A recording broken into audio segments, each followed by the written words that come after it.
ఆ స్వామి దగ్గర ఆ భర్తకు తల్ని అడిగాట, నువ్వు నా దగ్గర ఉండాలని. అప్పుడు ఆవిడకి ప్రారంభించి నా సౌందర్యం ఈ వృక్షాలలో ఉంది కాబట్టి అది ఎక్కువ ఇచ్చేసింది. అంటే అప్పుడు పరమాత్మ ప్రసన్నుడై ఏమన్నాడు ఏంటంటే, నేను నీ క్షీరాన్ని తాగే అదృష్టం నాకు కావాలి అన్నాడు. అందుకే పరమాత్మ చూడండి, అక్కడ దేవత దగ్గర పాలు తాగలేదు, ఏడవలేదు. ఎవరి దగ్గరికి వచ్చి తాగాడు? యశోద దగ్గరికి వచ్చి తాగాడు. అంతటి ధన్యత పొందింది యశోద. అలాంటిది ఆమె దగ్గర పెరిగా కదా.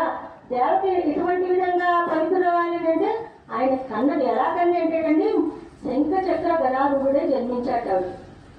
పరమాత్మ ఒకే రకంగా జన్మించడం ఇదేటండి. మిగతా విషయాల్లో ఏంటంటే వామనావతారం, రాముడు మామూలుగా జన్మనెత్తారు.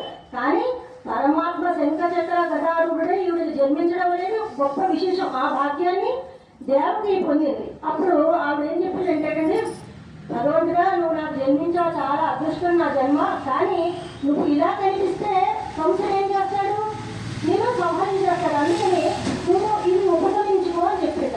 అన్న వెంటనే ఆయన ఉపక్రమించుకున్నాడు. అంటే పుట్టిన వెంటనే తల్లి అమ్మకి వాడు అమ్మకి మాత్రమే కనిపించేవాట, ఇంకా మిగతా వాళ్ళు ఎవరికి కనిపించలేట.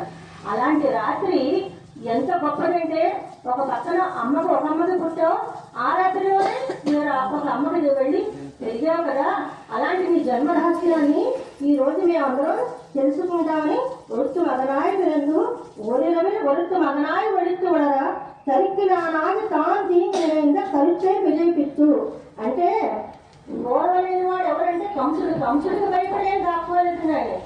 ఇక్కడ ఈ గోపజనం అంతా కూడా కొంచెం అజ్ఞానంగా ఉన్నారు. వాళ్ళందరినీ ఉద్ధరిస్తా వెళ్ళాడు.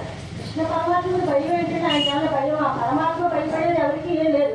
కానీ ఏంటంటే ఆ గోకులంలో ఉన్నటువంటి గోపికల్ని, ఆ ప్రజలందరినీ ఉద్ధరించాలని అక్కడికి వెళ్ళాడనమాట. వెళ్ళినటువంటి ఆయన్ని కంసుడు కూడా ఏమనుకున్నాడంటే, ఈయనకి ఏదో రకంగా కీడు తలపెడతామని ఎంత మంచి అసురుడు పంపించాడు. పుట్టిన మొదలు ఆయన పూతల్ని, తర్వాత వత్సాసురుణ్ణి, సపిత్తాసురుణ్ణి, తర్వాత బకాసురుణ్ణి, ఇంకా ఎంతమందిని పంపించాడంటే చివరికి కేసీ అనే రాక్షసుడితో ఆఫ్ చేశాట. అంతమంది రాక్షసులు పంపించాడు. కేసీ అనే రాక్షసుడితో ఆఫ్ చేసి మొదలు వచ్చిన తర్వాత ఆ మల్లుళ్ళు, చాణుకు ముష్టిదాసులు ఉన్నారు కదా వాళ్ళని, తర్వాత గజాన్ని, వీళ్ళందరినీ అదే కోడయాపడినని. ఆ తర్వాత అంటే అక్కడికి ఎందుకు అంతమంది పంపించాడంటే, అక్కడ నందుడు అనే ఆచార్యుడు ఆయన ఎప్పుడు కనిపెట్టుకుని ఉండేవాడు, ఒక వేలాయుధాలు పట్టుకుని. ఎందుకని ఎవరన్నా రాక్షసులు వస్తే చంపేటటువంటి భుజబలం ఆయనకు ఉంది.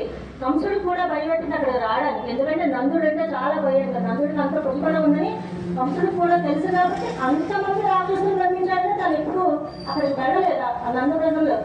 అలాగా కంసుడి యొక్క పన్నాగాలని చిత్తు చేసినటువంటి వాడు ఆ కృష్ణ పరమాత్మ. కంజన్ వైద్యులు నెరుపల్లి నిర్మాలే చిత్తు చేసి ఏం చేశాడంటే కంసుడి కడుపులోనే చిచ్చైపోయాడు. ఎందుకంటే ఎవరికైనా సరే ఆపద తలపెడితే వాళ్ళని పరమాత్మ ఏ విధంగా చేస్తాడంటే వాళ్ళకి గీతావాహం వచ్చేస్తుంటారు. కంసుడికి ఎంత భయం వేసేది ఏంటంటే, ఒక నీళ్లు చూస్తే నీళ్ళలో కృష్ణ పరమాత్మ కనిపించేవాడు. అంటే ఒక్కొక్క అసురాసురుని చంపుకుంటూ వెళ్ళాడు కదా, భయం మొదలైన టైంలో. అంటే ఈయనమాట నాకు చెప్పినటువంటి మాయ ఇదేనమాట అనుకుని నీళ్లు చూస్తే భయం, తిండి చూస్తే భయం, పక్కన ఆయన ఏం కనిపించిందంటే అర్థం చూసుకుంటే అర్థంలో ఆయన తల కనిపించలేదు కాట. అలా బయటికి వెళ్తుంటే కళ్ళలో ఏం కనిపించేది ఏంటంటే ఆ మెడలో ఎర్రమాల వేసి తీసుకెళ్ళి ఆయన ఒక్కడే వెళ్ళిపోతున్నట్టు ఉండేట. అంటే రాజు అంటే వెనకాతల మంది మామూలు ఉంటారు కదా, ఆయన ఒక్కడే వెళ్తున్నట్టు ఉండేట. ఇవన్నీ ఏంటంటే దుష్స్వప్నాలన్నమాట కంసుడు. అంటే నాకేదో చావు కూడిందన్నమాట కృష్ణ పరమాత్మ వల్ల. అలాంటి పరమాత్మ ఏం చేశాడు, ఆ కంసుని యొక్క కడుపులోనే చిచ్చయ్యాడు. సీతాదేవి చూడండి ఎంత శోకాగ్ని అనుభవించింది. హనుమంతుడు తనకు తానుగా నిప్పు వెలిగించలేకపోయాడు.